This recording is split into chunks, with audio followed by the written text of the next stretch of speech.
The major in Paris turned out to be a tournament with a lot of unexpected outcomes. If you line up all the participants by their HLTV rankings, you'll see that Monte, Into the Breach, Apeks, and GamerLegion all were at the bottom 4 rankings. But they all somehow managed to get into the playoffs. Just think about it. ITB started their journey on that major cycle in an open qualifier, but in the end got better results than G2 and Navi. We already discussed the reasons behind these outcomes, and you liked that video. So today, we'll expand on this topic. Don't forget to leave a like and subscribe, because you're watching CYBERSHOKE, and today we'll tell you what happened with the teams who unexpectedly got into the playoffs in Paris. Check out CYBERSHOKE CS2 servers. We already have a lot of game modes, including Retake and DM. You can get the IPs on our website, just make sure to change CSGO to CS2. Also, we created a Discord channel to be closer to you all. There we'll post all the announcements about our servers and host fun events. Right now, we're holding a giveaway for Counter-Strike skins. Be sure to check it out. We'll put a link in the description. Into the Breach. ITB's story honestly amazes us. Their roster was gathered on February 2nd, and in just 10 days, the guys already took part in the open quals for the major. No one was expecting such quick results from them. On the contrary, the org issued a press release about their plans of becoming the best on the British scene. Nonetheless, ITB took 3rd place on the European RMR and earned a spot to the New Legend stage at the major. There, they reached the quarterfinals and left France as the 15th best team in the world. Very few people believe that ITB could save that roster with its current stats. For instance, Cypher instantly started talking with OG and TSM. The only chance to save the team was to continue showing good results, and unfortunately that didn't happen. ITB got knocked out of tournaments time and time again, and generally showed some pretty unstable CS. For example, here they lost to 9 Pandas, who weren't even in HLTV's top 50 at the time.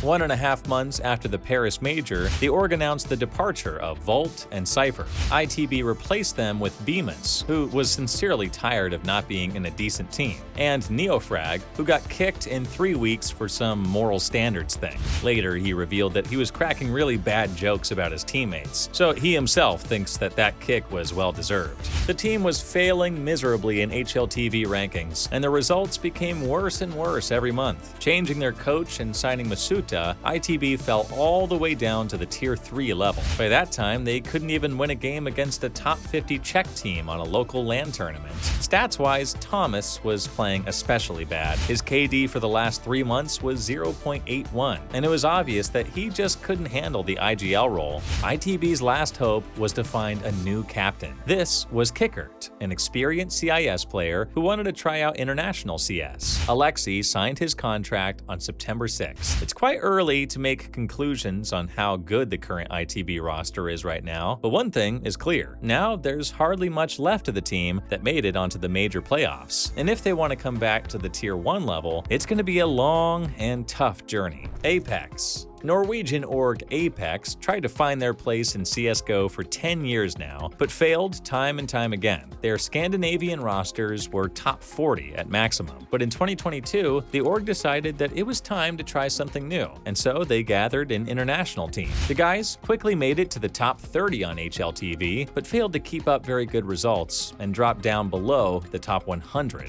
But Apeks didn't give up. They continued to try out new players, and after a while, the original trio was joined by JL and Kykson. With this updated roster, Apeks reached the semi-finals in Paris and came back home as the 9th best team in the world. Stiko once said that their results were a sign that they were doing everything right, so they would be working harder and achieving more from here on out. But the reality turned out to be harsher than he expected. Unlike ITB, Apeks had a pretty good chance of saving their roster. Coming back from Paris, the guys won the 46th season of ESL Challenger and earned a spot on the Pro League.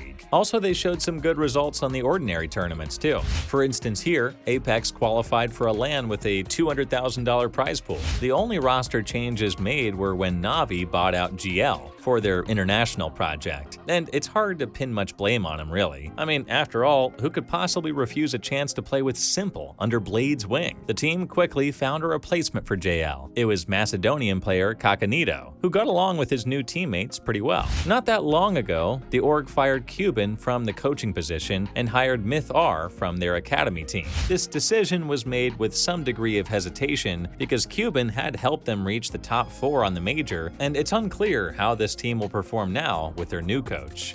Monte.